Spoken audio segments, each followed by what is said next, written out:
On the agenda tonight, we're going back to 1981. We're going to be taking a look at Little River Band, and they're going to be performing Lonesome Loser.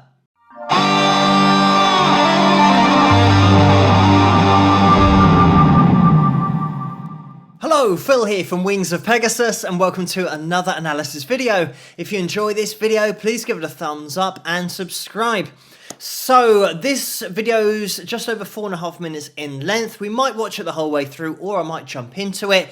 If you guys want to watch it the whole way through without me interrupting it, there's going to be a link in the description below as always, so you guys can click on that. There is a little bit of an intro here from Derek Pellicci on drums, just explaining about him doing a little sound check before he gets started, which I will explain as well because it is all interesting. But let's get the guys up on screen and see how they get on.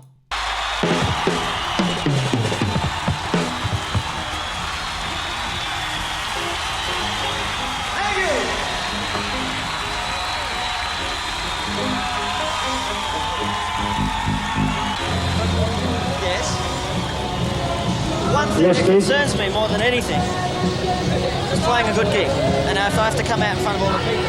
You know, Frank Zappa used to walk out and do his sound check with all the audience in because it was the only way he could get a true sound. If you sound check with all like this empty, it's not worth sound checking. So he'd sound check for the first sort of 10 minutes, and then he'd say, okay, now the band's going to start playing. So I sort of do that in miniature, just on my own. Also like checking out the front rows. There's some great looking chicks that you can't see when the lights are. Have you heard about the Lonesome Loser, beaten by the Queen of Hearts every time? Have you heard about the Lonesome Loser? He's a loser, but he still keeps on trying.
have it.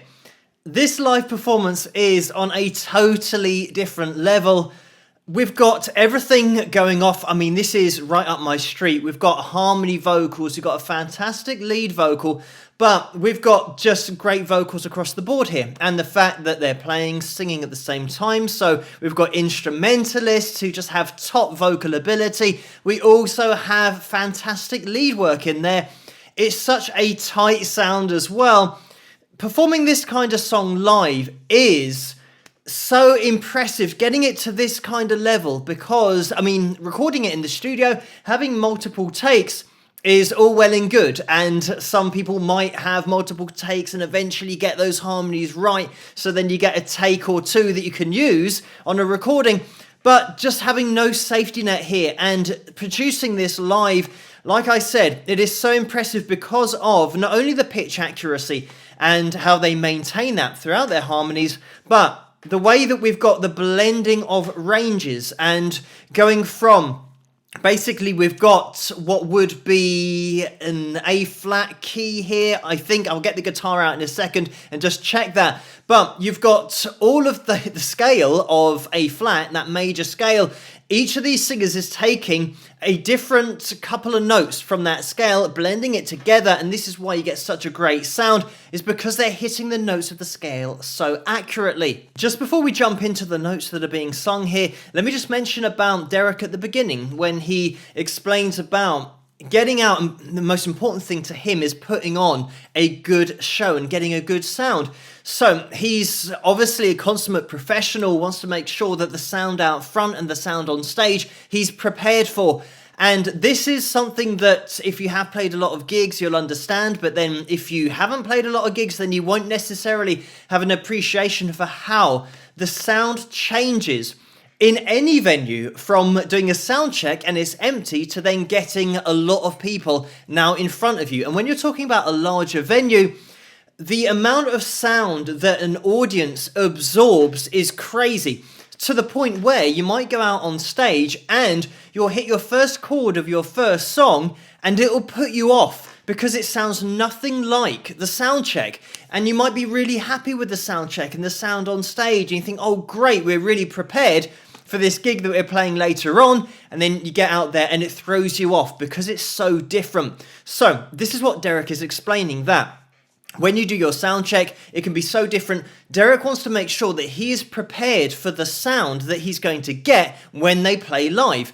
And that can even be to the point of just tweaking your mix on stage through your foldback speakers so that you can hear exactly what you want to hear nice and clearly in that live setting. This isn't something that's just relevant for larger venues. It can be even more dramatic in smaller venues.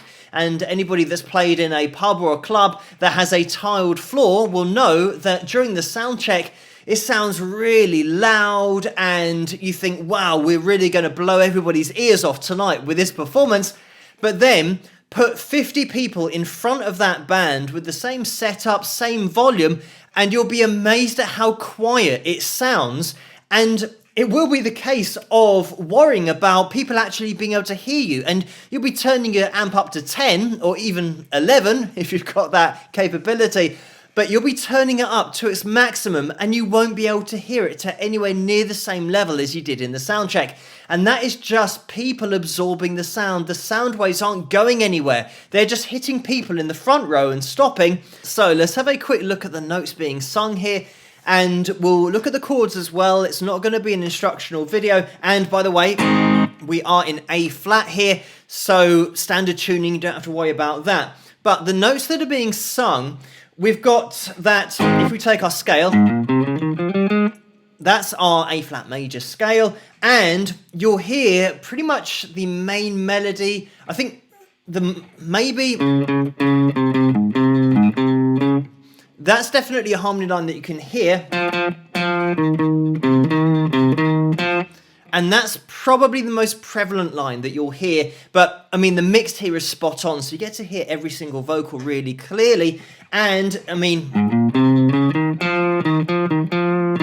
these are all notes from the scale. So this is why they're effectively putting their voices together in order to make a chord. And that's very much the sound you get here because they're so accurate. And, oh,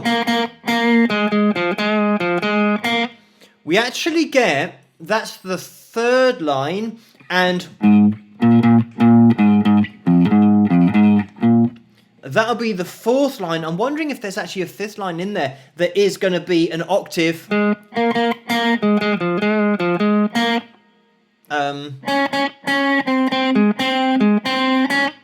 We might even go as high as that. We might have 5 voices in there, which is just crazy. So when you start adding all of these notes together, we've got about an octave and a half range that we're covering here, which is just crazy. When you add all of these voices together, and they're so accurate pitch-wise, so it means that we've got this... Actually, I should have demonstrated it an octave higher, but I'll keep it where I was demonstrating it, but I'll have a go at putting the notes together. So the first line is going to be, have you heard about the Lonesome Loser? Like that. And then, have you heard about the Lonesome Loser? And, have you heard about the Lonesome Loser? And I'm going to keep on going here, but it's dangerous because this is getting high now. Okay, we've already gone past the male, or the top end of the male tenor range, because we're now at a B flat. So we're only 2 notes away from the male tenor high C. And this will be, have you heard about the Lonesome Loser? Okay, so without a warmed up voice. And we might even have the octave of our...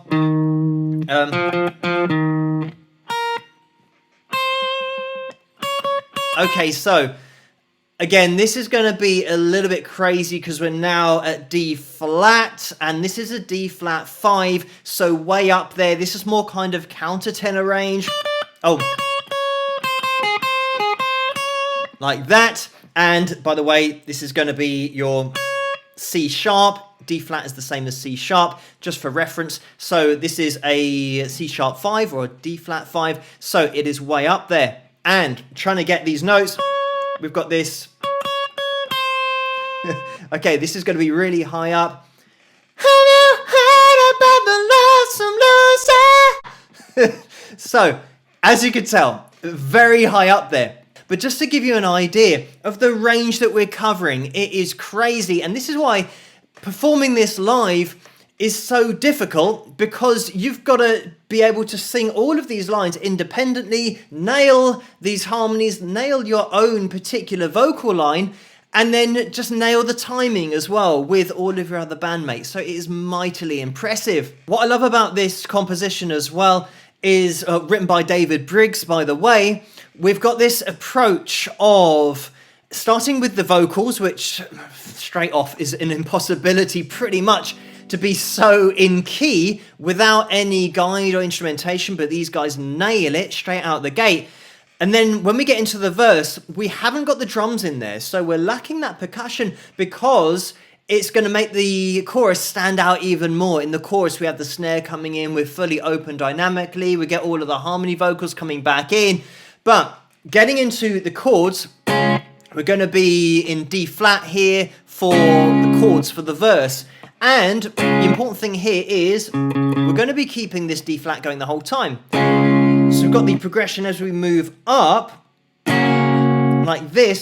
This is effectively going to be our G flat, but I'm keeping my little finger on that low E string, and this is still going to be the D flat, but playing it on the low E string rather than the A string where we just were playing it, like that. And then we go up to the minor 7th. So that's that D flat minor 7th shape. And once you've been up through that, you just want to get into your same positions. Back down again. We're going to go flat there, so that's going to be our G flat on the A string. And I mean, that's following the D flat minor 7th we just played, into the G flat, then into... Okay, so now we're in the B flat, and this is going to be the B flat 7th sus 4. Make sure we try and get that 7th.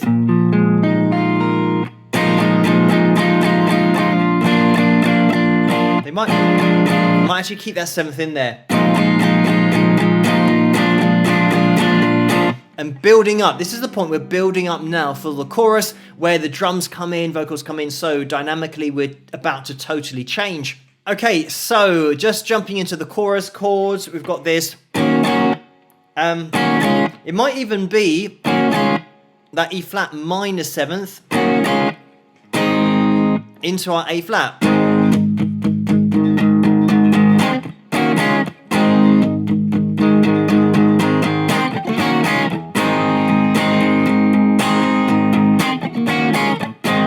Like that. So it's just a couple of chords really. I mean, when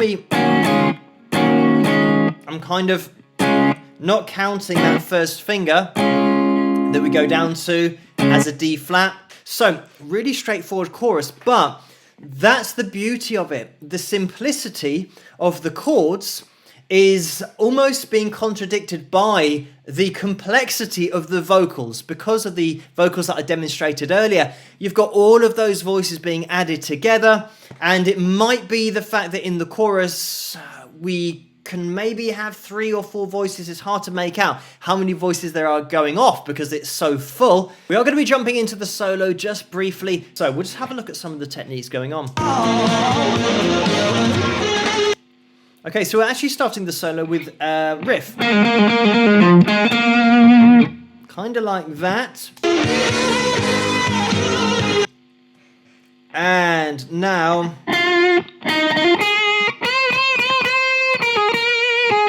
So we've got these bends. And, by the way, when we're in our key in A flat here, just get into your extended pentatonic shape, and that's where this solo so far is living pretty much. So once you've got into that,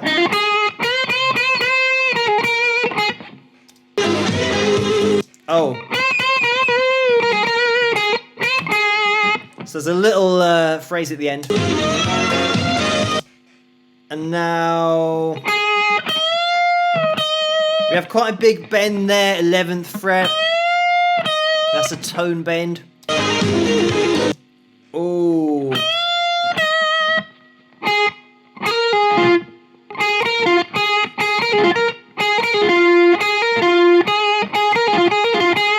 Little line there, tasty little line.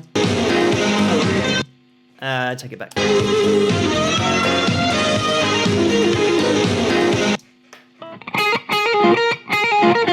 That's it. And we had a little... I wasn't sure if those were the notes, but it sounds like he's just descending through that shape.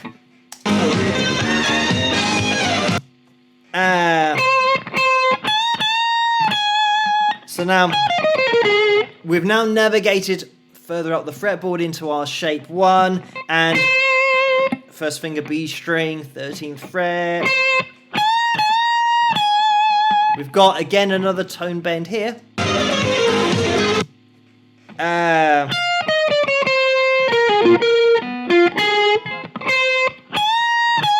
sounded like they had a little chromatic run up.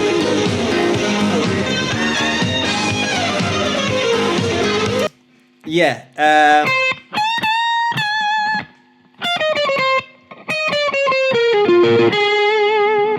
Ending with a cool little line.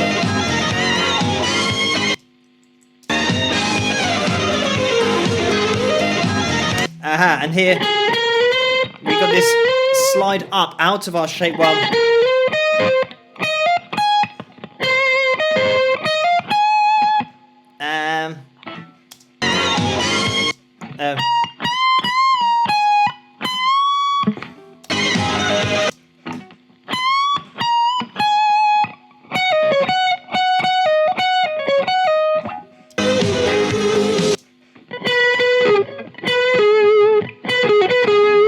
Little run down now. I'm just going to take it back. It's that part when we get this this slide up.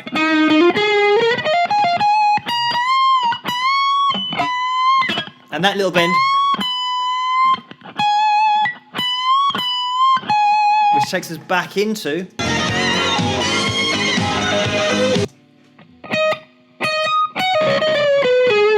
kind of